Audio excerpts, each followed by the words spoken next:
आपसे कह रहा हूं, ये सिर्फ आपका वोट हासिल करना चाहते हैं।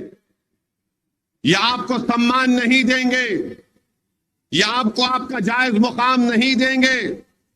ये सिर्फ वोट हासिल करते जाएंगे, बीजेपी का डर दिखाएंगे, मोदी की बात करेंगे। अरे सबसे ज्यादा नुकसान अगर बीजेपी के 10 साल में किसी को हुआ, क्या लालू जी और तेजस्वी का घर तोड़ा गया बुलडोजर से? बोल दो आप। बुलडोजर तो मेरे घर पर चला। अतीक को गोलियां मारी गई, क्या तुम्हारी औलाद पर गोलियां किसी ने चलाई? शहाबुद्दीन जेल में थे तो सीवान की सरजमीन शहाबुद्दीन को नहीं मिली दफनाने के लिए। फिर मैं आपको बताना चाह रहा हूं कि हम पर इल्जाम लगाने वाले ये भूल जाते हैं कि हम सिर्फ किशनगंज लड़े, पूर्णिया, कटिहार, अररिया हम नहीं लड़े। अगर हम वो लड़ते तो क्या हो जाता मालूम आपको? ये लोग इलेक्शन लड़ भी नहीं पाते, और हम इसलिए नहीं लड़े क्योंकि अख्तरुल ईमान की दरिया दिली की वजह से हम नहीं लड़े। उन्होंने कहा कि सर, तस्लीमुद्दीन साहब मरहूम सीमांचल के गांधी के नाम से याद किए जाते हैं, तो हम उनके बेटे के खिलाफ उम्मीदवार ना खड़ा करें। फिर दूसरा उन्होंने कहा कि सर, हम सिर्फ किशनगंज लड़ते हैं, सीमांचल की एक ही सीट हम लड़ेंगे। मैं कहता रहा, मगर मुझे अपने प्रदेश के सदर की बात को मानना पड़ा, और उसका नतीजा क्या निकला? राजद ने हमारे 4 एमएलए को खरीद लिया। अख्तरुल ईमान साहब, आफताब साहब, मंजलिस के कई सैकड़ों अराकीन ने 5 साल मेहनत की हैदराबाद से माजिद हुसैन के साथ, और सीमांचल की जनता ने वहां पर हमारे 5 एमएलए को कामयाब किया। लालू यादव ने और तेजस्वी यादव ने, नीतीश कुमार ने उस 4 एमएलए को खरीद लिया। और क्यों खरीदा उन्होंने? क्योंकि वो नहीं चाहते थे कि बिहार में आपकी एक सियासी लीडरशिप बनकर उभरे। लालू को तकलीफ हो गई, तेजस्वी परेशान हो गए। ये कौन लोग हैं जो हैदराबाद से आकर बिहार में एक मुसलमानों की अल्पसंख्यक समाज की सियासी लीडरशिप को पैदा कर रहे? इनको तकलीफ इस बात की हो गई कि वो समाज के लोग हैं जो हमारी सामने नजर मिलाकर नहीं बात करते, जो उनको कहते हैं वो उसका हुक्म मानकर तामील करते हैं। ये कौन है जिन्होंने आज हमारे सामने इनको लाकर खड़ा कर दिया? तकलीफ तेजस्वी को क्यों हुई, नीतीश को क्यों हुई?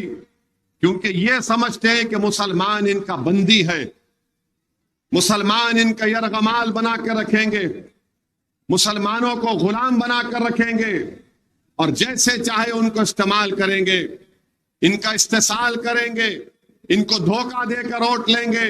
मगर मंजलिस जब बिहार में आई तो हमने इन तमाम से कहा कि अब हम तुम्हारे मोहताज नहीं रहेंगे, अब हम तुम्हारी गुलामी नहीं करेंगे, बल्कि हम अपने वोटों से अपनी पार्टी के उम्मीदवारों को कामयाब करके हम अपने मुस्तकबिल के फैसले हम खुद करेंगे। तो ये बात किसी को पसंद नहीं आई। बीजेपी परेशान हो गई कि आखिर कौन लोग हैं ये जिसका हम डर दिखाते थे, आज वो जमहूरियत को मजबूत कर रहे हैं। तो मेरे अजीज दोस्तों और बुजुर्गों, हमारे 4 एमएलए खरीद लिए। दिल नहीं भरा तेजस्वी का और उनके बाप का। तो जिस दिन मतदान था किशनगंज का, उस दिन लालू यादव जब ज़ईफी में आ चुके हैं, उन्होंने एक वीडियो बनाकर कहा कि अख्तरुल ईमान को वोट मत दो, कांग्रेस का साथ दे दो, तुम्हारे वोट काटने के लिए ओवैसी आया है।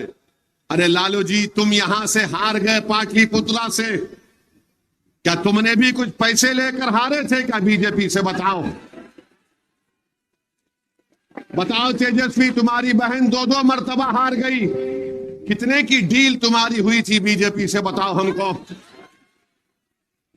2019 में एक सीट पर मंजलिस लड़ी किशनगंज से, अख्तर भाई को 3 लाख वोट, करीब 3 लाख वोट मिले। 40 में से एक ही सीट जीतती है गठबंधन, वो किशनगंज से। बताओ तुमने कितने पैसे लेकर मोदी से सीट हार गए अपनी तुम? अगर आज भी तुम सीट हारोगे तो मेरी बात को लिख के रख लो, ये अपने वीडियो में महफूज रख लो। ये नहीं रोक पाएंगे बीजेपी को। आप मेरी बात को लिख के रख लो, ये नहीं रोक पाएंगे। अब मैं जब ये बात कहूंगा तो कल से ये राजद के चमचे, ये दम छल्ले पुकार पुकार कर कहेंगे, देखो ओवैसी ने कह दिया। मैं सच्चाई को बयान कर रहा हूं। जब 4 तारीख को नतीजा आएगा तो आप बोलेंगे कि हाँ, एक दीवाना आकर ये बात हमसे करके गया था। मगर देर मत करो, ये नहीं रोक पाएंगे मेरे भाई। इनके पास दमखम नहीं है, इनके पास मर मिटने का जज्बा नहीं है। ये सिर्फ चुनाव क्यों लड़ रहे हैं बता रहा हूं। राजद चुनाव लड़ रही है अपने परिवार को बचाने के लिए।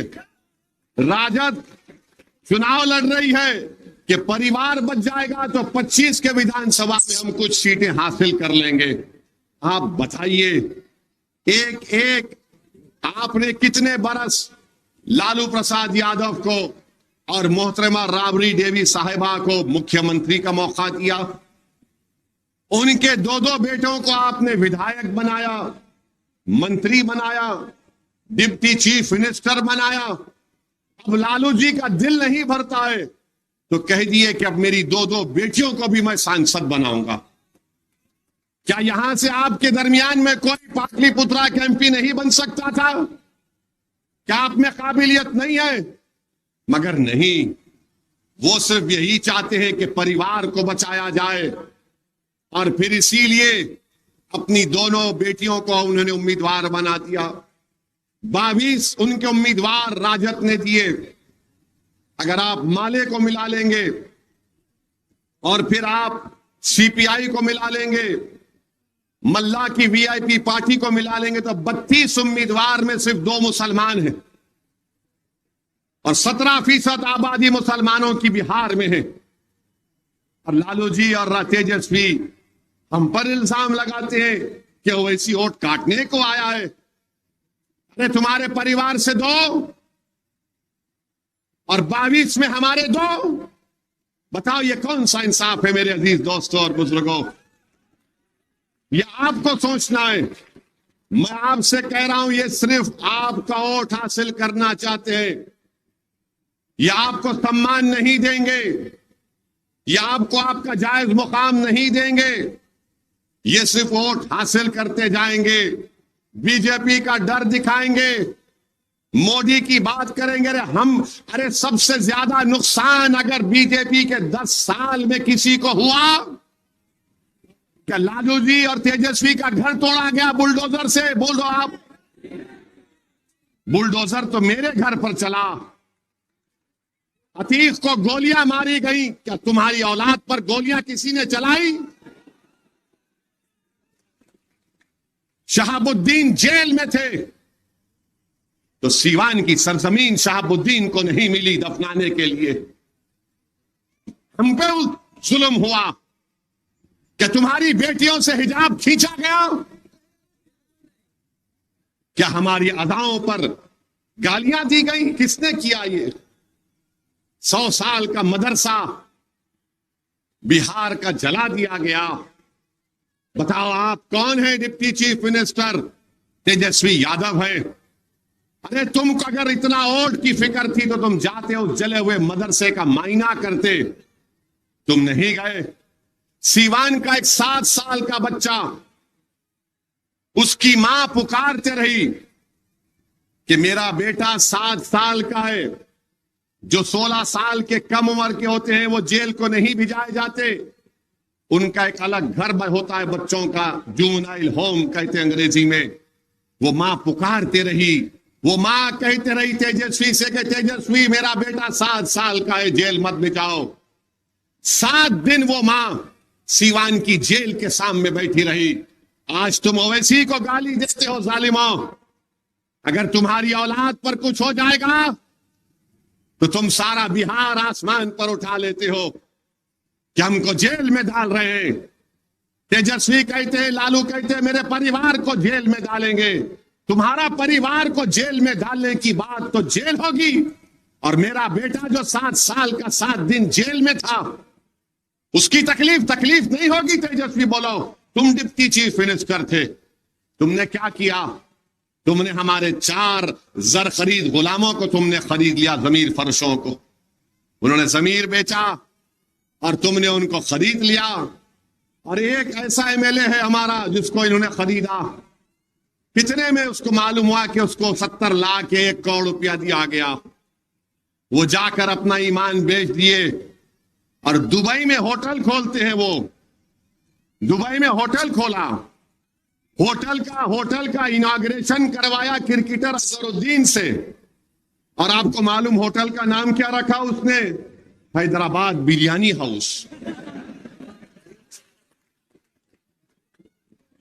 यानी हम सब 5 साल तूफान आया, सैलाब आया, जमीन कट रही है, हम दौड़ रहे हैं। सीमांचल की जनता ने उनको कामयाब किया तो उन्होंने हमारी पार्टी को धोखा दिया। तो ये सिर्फ खरीदना जानते हैं, जो बिकता है उसको खरीदते हैं, जो नहीं बिकता उस पर इल्जाम लगा देते हैं कि ये मिला हुआ है, बी टीम है, वोट काटने वाला। तुम जितने इल्जाम लगाते लगा लो, मुझे उसकी फिक्र नहीं है, क्योंकि जब हम सब दोबारा जिंदा किए जाएंगे उस वक्त ये जो इल्जाम लगाने वाले हैं, तुम तैयार रहना, अल्लाह के दरबार में तुमको जवाब देना पड़ेगा। जब मुझे कोई फिक्र नहीं है, अल्हम्दुलिल्लाह मुझे कोई फिक्र थी ना रहेगी। तुम्हारे झूठे इल्जामात की मैं परवाह भी नहीं करता, बल्कि सुनो राजद और कांग्रेस के लोगों, तुम्हारी झूठ को मैं अपनी जूती पर भी नहीं रखता हूं। तुम सिर्फ झूठ बोल सकते हो मेरे अजीज दोस्तों और बुजुर्गों। इसीलिए हम आपसे कह रहे हैं कि अपनी ताकत दिखाइए। हमने यहां पर फारूक रजा को हमारा उम्मीदवार बनाया तो लालू परिवार पाटलिपुत्रा के गांव फिर रहा है भीख मांगते हुए कि हमको वोट दे दो, मंजलिस को वोट मत दो। अगर हम उम्मीदवार नहीं देते तो लालू का परिवार फिरता गांव में, मगर क्योंकि यहां से हमने एक शेर को उतारा तो शेर के डर से सब भाग रहे हैं। इनको डर इस बात का है, अगर यहां से फारूक रजा आगे बढ़ जाएगा, यहां की जनता में सियासी क़ियादत का पैगाम पहुंचा देगा जो होगा, तो तेजस्वी को इस बात का डर है कि अगर इस चुनाव में नहीं रोक पाए तो विधानसभा में ये तो हमारी गिल्ली को उड़ा देंगे। हम उड़ाएंगे तुम्हारी गिल्ली को इंशाअल्लाह।